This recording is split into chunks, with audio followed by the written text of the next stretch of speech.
Goeiedag. Good day, fellow South Africans. Oh, what a night. While you guys were sleeping, it's 3:45 a.m. in the morning for you guys on Wednesday. Well, here in Brisbane, Australia, it's 11:45 a.m. and I was honoured to listen to the re-election campaign rally for one Donald J. Trump, which took place in Orlando, Florida.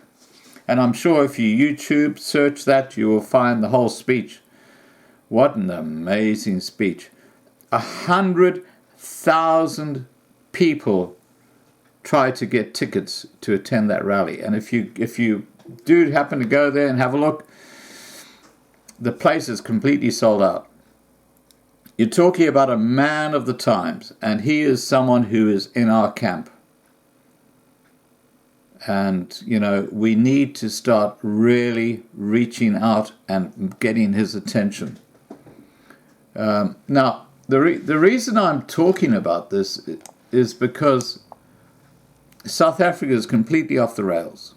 It's completely cactus. You've got an incompetent ANC government who don't know where the country is going. They're making a handful of promises, and the EFF are snapping at the heels and saying, oh, we'll give everything for free. Don't worry about everything for free. Only way they can do that is by printing more money. As Ace Magashula suggested, quantitative easing. You know what's going to happen to the rand when they do that? You won't bolt by diddly squat with it. It'll be like Zimbabwean dollars 10 years ago, worth nothing. But there's an L factor that's missing, I'm afraid.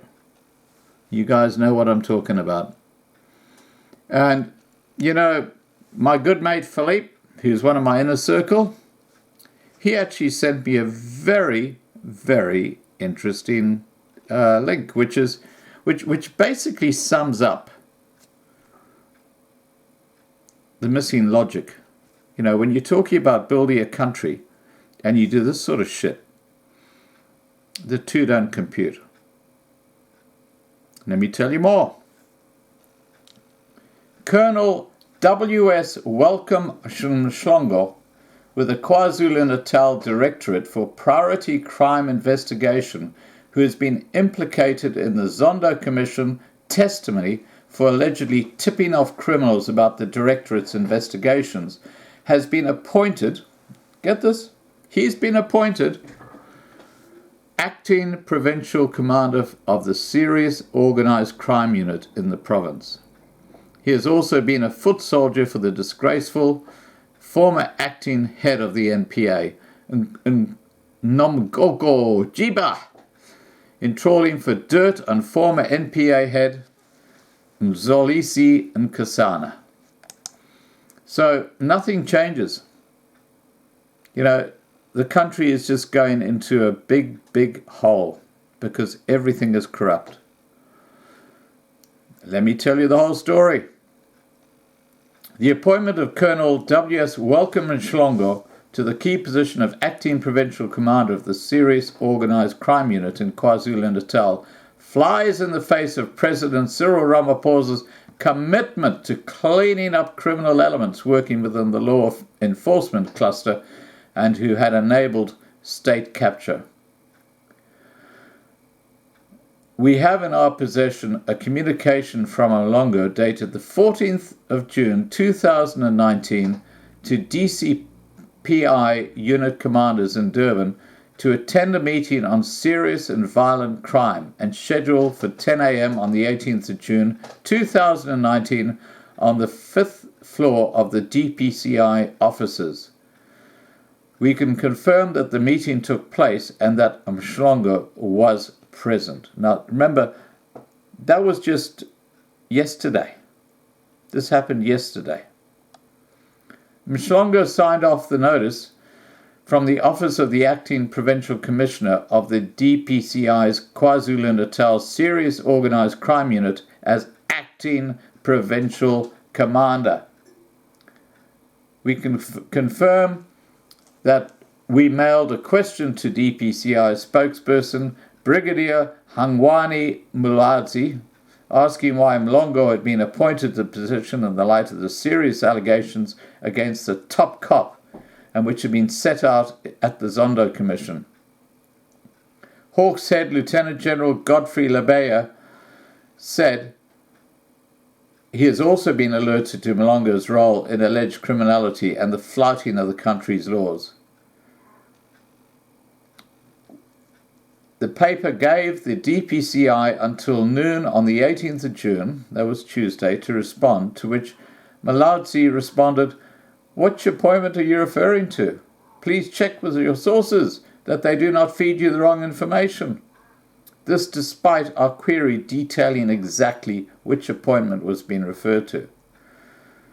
The paper then forwarded Mlongo's communication to DPCI unit commanders with regards to the meeting and has not heard back from Muladzi at the time of writing. Mlongo has replaced former KZN or KwaZulu-Natal Provincial Commander Brigadier Tembi Tembeka Dubi, who resigned. Mlongo was implicated by former KwaZulu-Natal Hawks Head Johan Boysens in his testimony in the Zondo Commission for tipping off Toshan Pandey, a businessman and Zuma family associate whom Mlongo was tasked with investigating.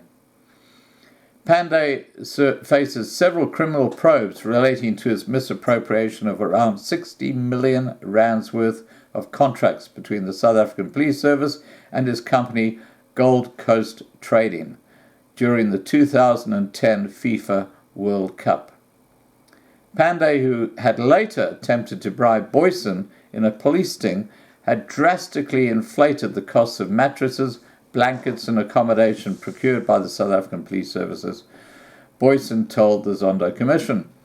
Boyson told Deputy Chief Justice Raymond Zondo that crime intelligence had intercepted a call between Colonel Mlongo and Pandey while a fraud investigation was underway. It was Mlongo, says Boyson, who was the only individual who could have informed Pandey of the whereabouts of exhibits relating to the investigation into him. In his testimony to the Zondo Commission, former NPA head Mzalisi Nkosana testified that efforts to oust him had begun as soon as he had been appointed to the position in 2013. Nkosana told the Commission how a Colonel Mlongo from KwaZulu-Natal had allegedly been tasked by his predecessor, former acting NDPP, this is a good name, Nongogobo Jiba, to dig up dirt on him.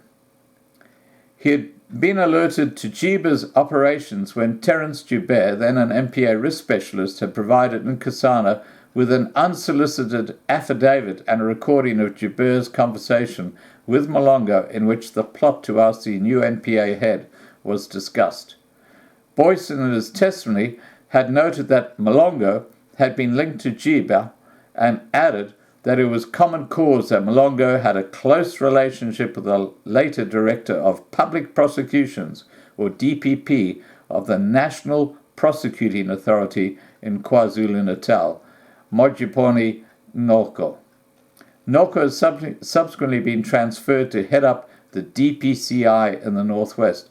Now, I've got to tell you, this is what the ANC do. If someone's caught up in a certain position in a bureaucracy, it's actually a career move, because all the ANC do is they move them to another position higher up in another organization so that they get out of the limelight and it's all just plastered over and everything's fine. So all the corruption and all the incompetence and all the crap that's going on in South Africa is completely covered up by the ANC government. And that's why the country is imploding. Because they're keeping the same incompetent people in, but they're giving them higher positions in different parts of the bureaucracy. It is absolutely crazy. It's called shooting yourself in the foot, but because they're all mates and they look after each other, they're all, communists in arms. They were part of the revolution pre-1994. You can do anything you like. You're above the law. Sorry, that was a bit of a rant. Let me get back to this article. While wrapping up his practice in September 2013, Nkosana told the Commission he had heard there were people driving around his former home of Umlazi asking the questions. These mails were stopping people asking around about me. It didn't cause me stress because I thought it was part of the vetting process, but it gained momentum when I arrived in the office in October. I realized that it had been driven by people of the National Prosecuting Authority. Absolutely incredible. The NPA. Nkosana then told the Commission that Joubert and another former NPA colleague had independently told him of efforts underway to embarrass him so he could be removed. I received an unsolicited email from Terence Joubert, a risk specialist at the NPA base in Durban. The mail contained an affidavit in which he told me there was a campaign by Jiba to dig up dirt about me. The purpose of the mission was to embarrass him so Zuma could remove him and she would slip back into the top job. The affidavit also stated that 2 policemen had been assigned to the Provincial Director of Public Prosecutions, then Mopiong Nkoko, and had been given cars by the Office of the Provincial Police Chief, Mamanis Ngobeni. Ngobeni has been implicated by Boyson for ordering the former KwaZulu-Natal Hawks head to drop the investigation into Pandey. Joubert and Nkosana told the Zondo Commission had played along and had recorded a conversation he had with Malongo in which Malongo allegedly said Jiba had mandated him to go about investigating Nkosana. Part of the plan was to try to pin Nkosana on road accident fund fraud. Jiba had allegedly travelled to Durban around the time of Nkosana's appointment.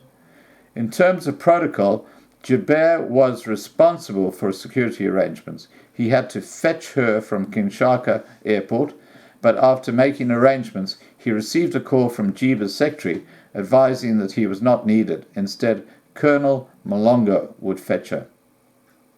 Nkosana told the Commission that Malongo had allegedly told Joubert that he didn't trust this new guy and instructed him to find incriminating information on him.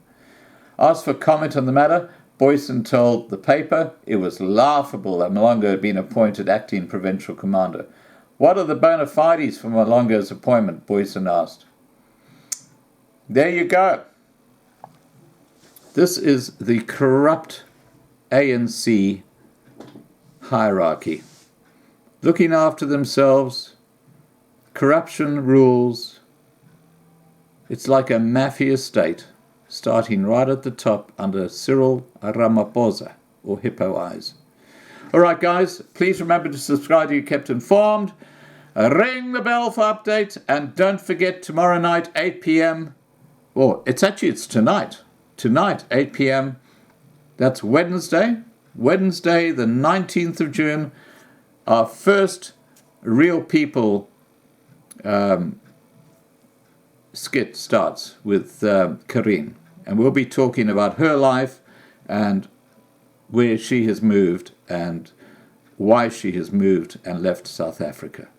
All right, guys, subscribe, ring the bell for the updates, and have a great day. Bye for now.